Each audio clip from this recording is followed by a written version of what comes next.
It was a calm morning in Chelmsford, England, when neighbors heard shouting coming from Jack Seppel's apartment. The noise stopped as quickly as it started, leaving an unsettling silence behind. Hours later, police arrived and found something. That shocked even the most experienced officers.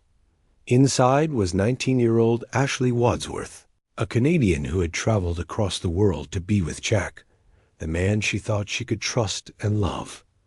How did things go so wrong? What brought Ashley to this heartbreaking moment? As the truth came out, it revealed a disturbing story of love, control, and obsession.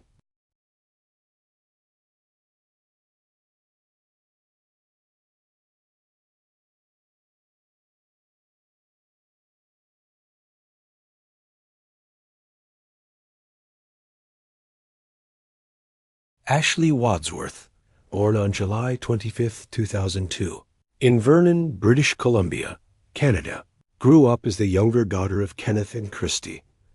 She shared her childhood with her older sister, Haley, in a large and tightly knit family of over 50 relatives, all residing within the same community. After her parents' divorce, her father remarried and had 2 more children, Crystal and Brandon.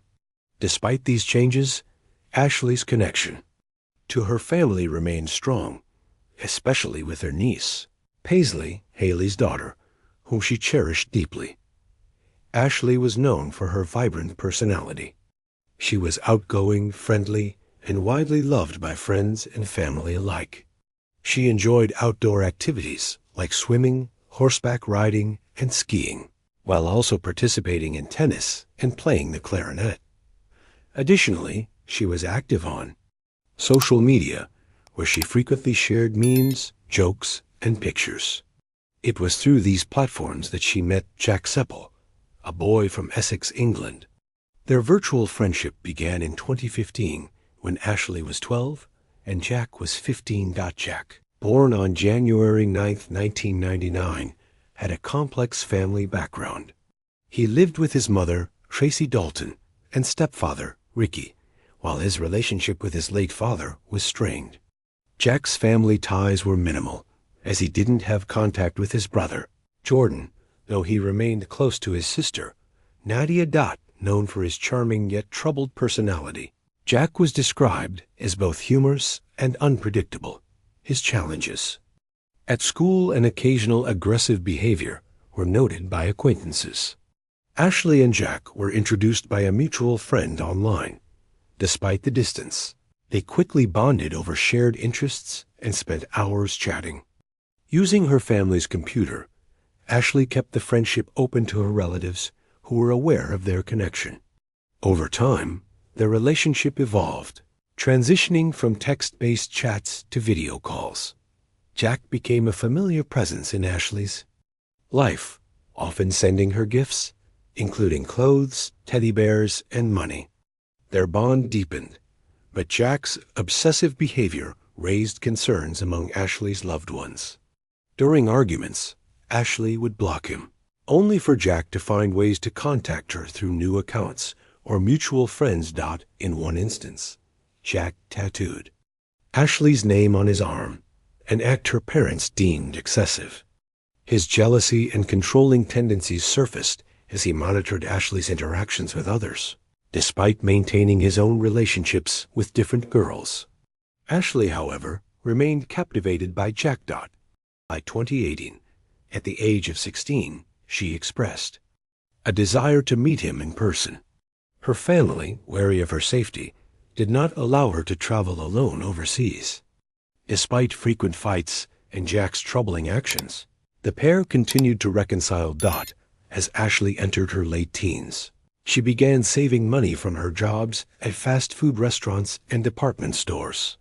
Her dream of meeting Jack grew stronger, and with her new financial independence, she purchased a tablet to maintain her privacy online. By November 12, 2021, Ashley, now 19, decided to fulfill her long-held dream. She traveled to the United Kingdom on a 6-month tourist visa to meet Jack for the first time and celebrate her birthday with him. It was her first international trip, marking a milestone in her life. Despite concerns from her family and friends, Ashley's determination and excitement defined her bold choice to embark on this journey. According to those close to her, Ashley traveled to the United Kingdom with hopes of exploring the possibility of living with Jack and perhaps continuing her education there. The two met in person for the first time on November 13, 2021, at London Gatwick Airport. Excited about the encounter, Ashley updated her profile picture that same day to one featuring the pair together, at 22 years old. Jack looked significantly older than Ashley, who was a cheerful and youthful 19. His heavily tattooed appearance, including ink on his face, starkly contrasted with her light-hearted demeanor. Ashley stayed with Jack in his home during her visit. He lived alone in a small apartment within a public housing complex in northwest Chelmsford. While the area had a questionable reputation, the couple spent time exploring more pleasant parts of the city. Initially, Jack appeared to be the loving and attentive partner Ashley had known online. He showered her with compliments and happily posed for romantic selfies. However, he also displayed volatility, which occasionally escalated into cruel behavior. During their time together, Ashley and Jack were inseparable. Since she was on a tourist visa, Ashley couldn't work, and Jack, who was unemployed, relied on social assistance and occasional help from his mother, Tracy, who lived nearby. Ashley frequently updated her social media with photos and cheerful captions, showing the couple enjoying their time together.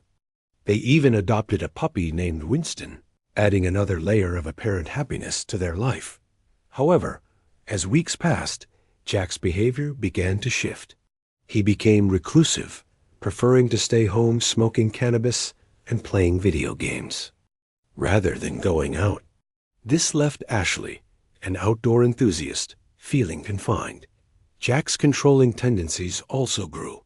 He discouraged her from speaking to neighbors and restricted her activities. Before her trip, Ashley had been put in touch with American missionaries by a friend from her church. Despite her interest in meeting them, Jack forbade her from attending church services. Determined, Ashley maintained secret contact with the missionaries through text messages, deleting conversations to keep them hidden. The missionaries quickly noticed Jack's controlling and possibly abusive behavior. When Ashley confided in them, she admitted knowing she deserved better, but claimed her main goal was to make Jack happy. The abuse extended beyond emotional control. About 6 weeks after Ashley's arrival, Jack texted his mother, admitting he had struck Ashley in a jealous rage after discovering that she had blocked 2 British numbers years earlier. Publicly, Ashley continued to present a picture of happiness online, but she secretly documented her bruises on a private account. She confided in her sister Haley, but threatened to cut ties if Haley told their mother, fearing her family would despise Jack.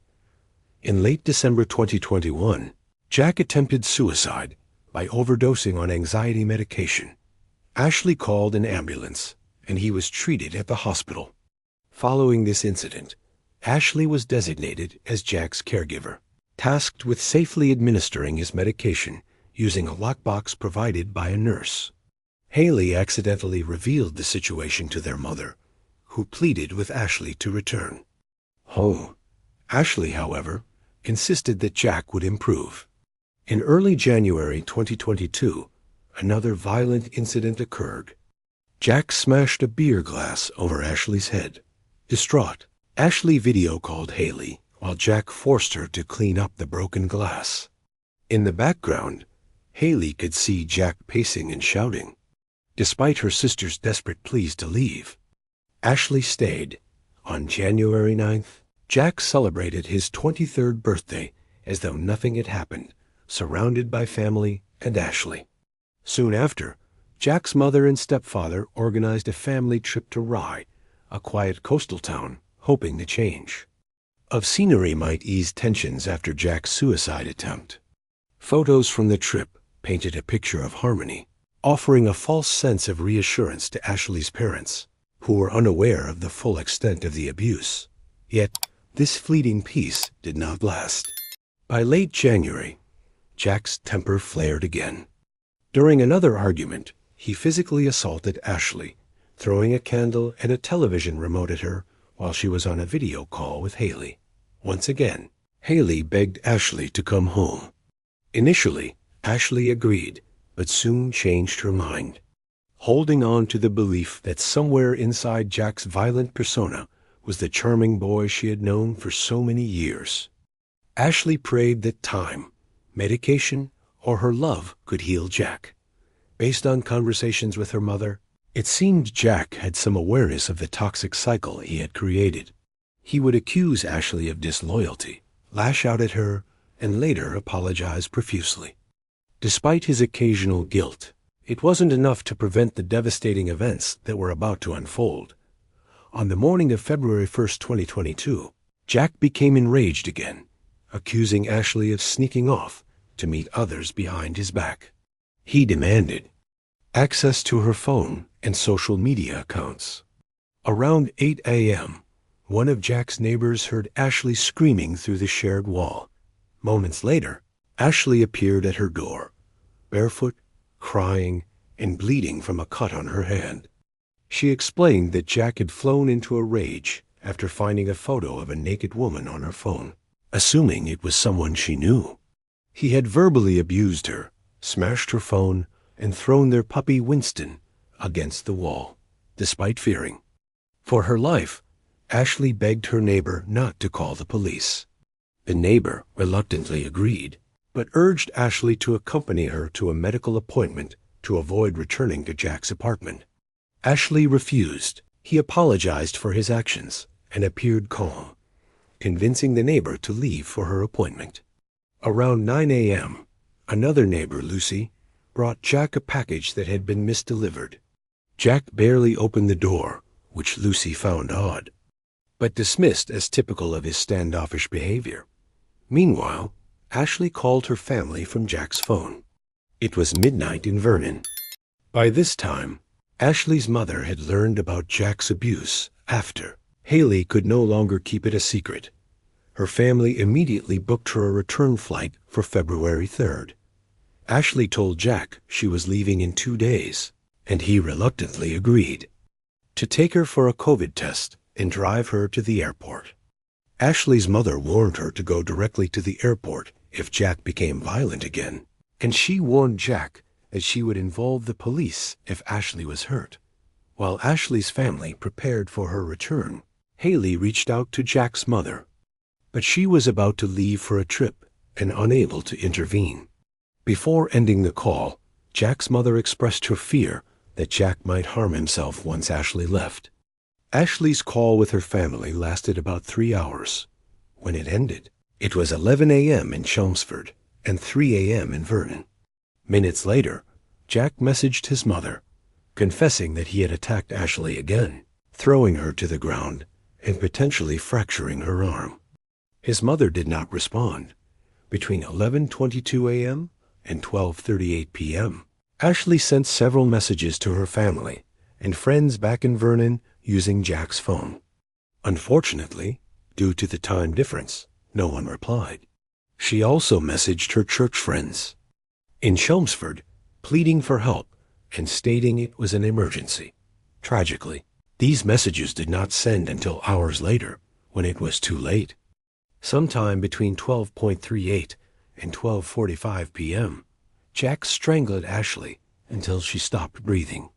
He then retrieved a knife from the kitchen and stabbed her over 90 times in the chest and abdomen. After killing Ashley in such a brutal manner, Jack carried on with his day, even playing video games. He changed his profile picture to one of him and Ashley, captioned, "Always mine." He also recorded a video message addressed to Haley, in which he expressed love for Ashley and apologized, claiming he couldn't let her go and that his mind wasn't functioning properly. In the video, Ashley's lifeless body was visible beside him. Jack never sent the video, but inflicted superficial wounds on his chest, likely to fabricate a self-defense narrative. Meanwhile, Ashley's family woke up in Vernon to find a series of desperate messages from her. Concerned, they contacted a friend of Ashley's in Chelmsford. He went to Jack's apartment. After receiving no response at the door, he called the police and left. It was around 4 p.m. At the same time, Ashley's best friend in Vernon noticed her social media account was active and messaged her in panic. However, it was Jack who responded, pretending to be Ashley. He claimed she no longer needed help, as everything was fine. Jack ignored subsequent messages from Ashley's family and friends, who were growing increasingly frantic. Finally, Jack called his sister Nadia and confessed to killing Ashley. He even showed her Ashley's body during the call. At 4:13 p.m., the police entered Jack's apartment, responding to the earlier call from Ashley's friend. What they found inside was the horrific culmination of a tragic and abusive relationship. Across the globe in Vernon, Ashley's family was frantically trying to contact her. After reading her desperate messages for help and receiving no further response, Haley was convinced the worst had happened. In tears, she called her father and told him she was certain Jack had taken Ashley's life. Kenneth contacted Canadian authorities, expressing grave concern for his daughter's safety in England. Shortly after he received the devastating confirmation from British authorities, Ashley had been killed. Jack was arrested on the spot, covered in blood, and confessed to the crime, claiming he had experienced a psychotic episode. He was sent to Chelmsford Prison while awaiting trial, scheduled for September 7, 2022, at the Chelmsford Crown Court. Toxicology reports showed that Jack had traces of cannabis and therapeutic levels of his anti-anxiety medication in his system.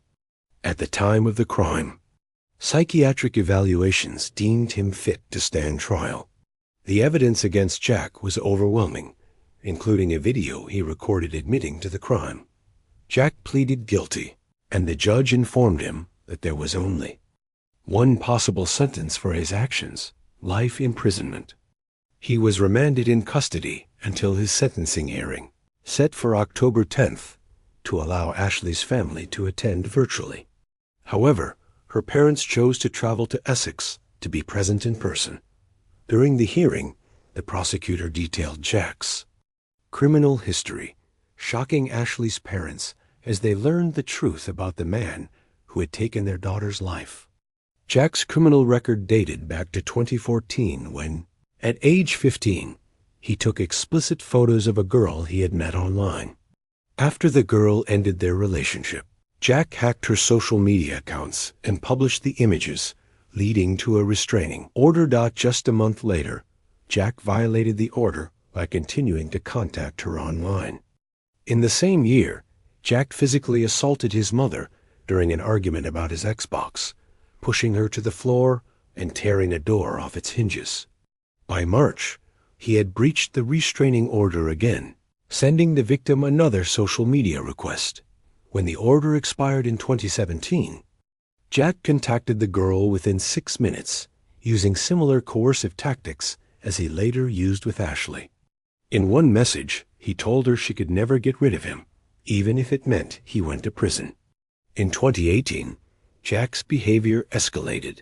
He served time in a juvenile detention center after cutting his arm and damaging a door when his mother called paramedics. A restraining order was issued to protect his mother, but Jack breached it later that year. In September, he broke into an assisted living facility and received a 21-day prison sentence. By 2020, Jack was accused of false imprisonment, assault, and coercive behavior after locking a woman in his home. Although charges were dropped due to the victim's absence at trial, a restraining order was imposed.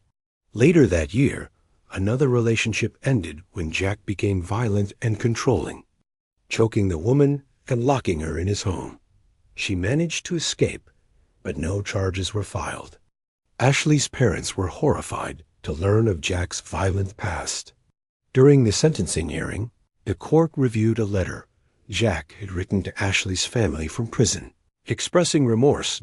In the letter, addressed to Ashley's mother and Haley, Jack acknowledged that nothing he said or did could bring Ashley back or ease their pain.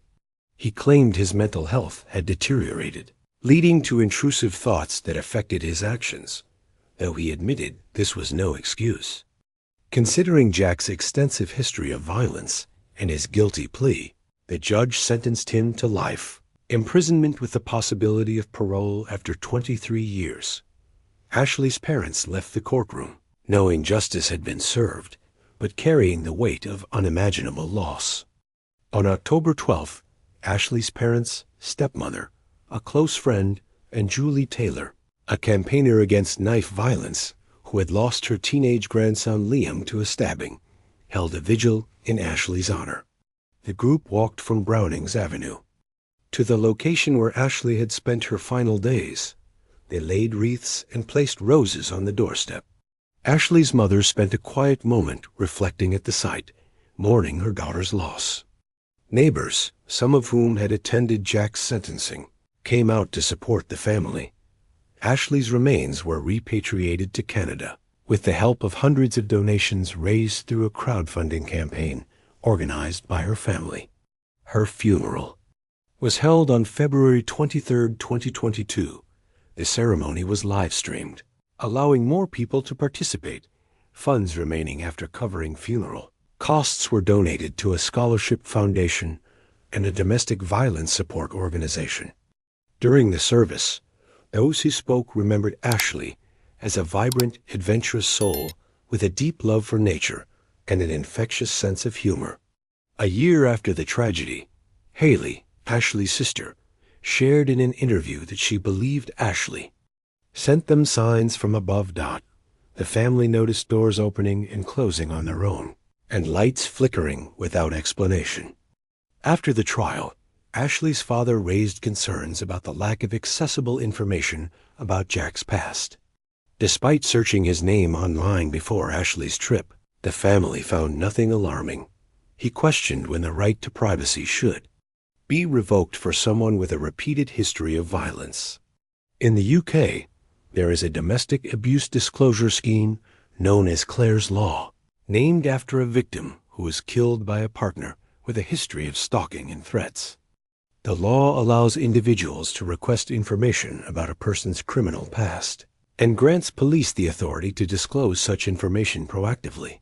However, the process can be slow and disclosure is not guaranteed.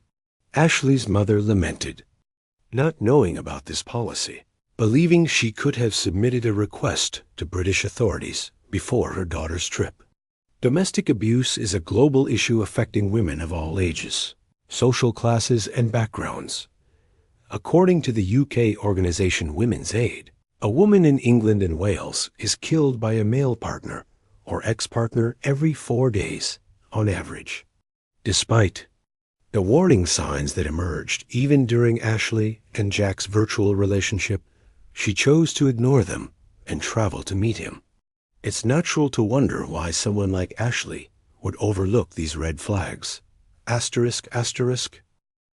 Women's Aid explains that many victims remain in abusive relationships for a variety of reasons, often hoping that their partner's apologies and promises to change will hold true. Abuse often begins once a relationship is firmly established, making it difficult for the victim to leave. For Ashley, despite everything, she believed Jack had a good heart. Deep down, she thought her love could help him change. Tragically, by the time she realized she was wrong and decided to distance herself, it was too late.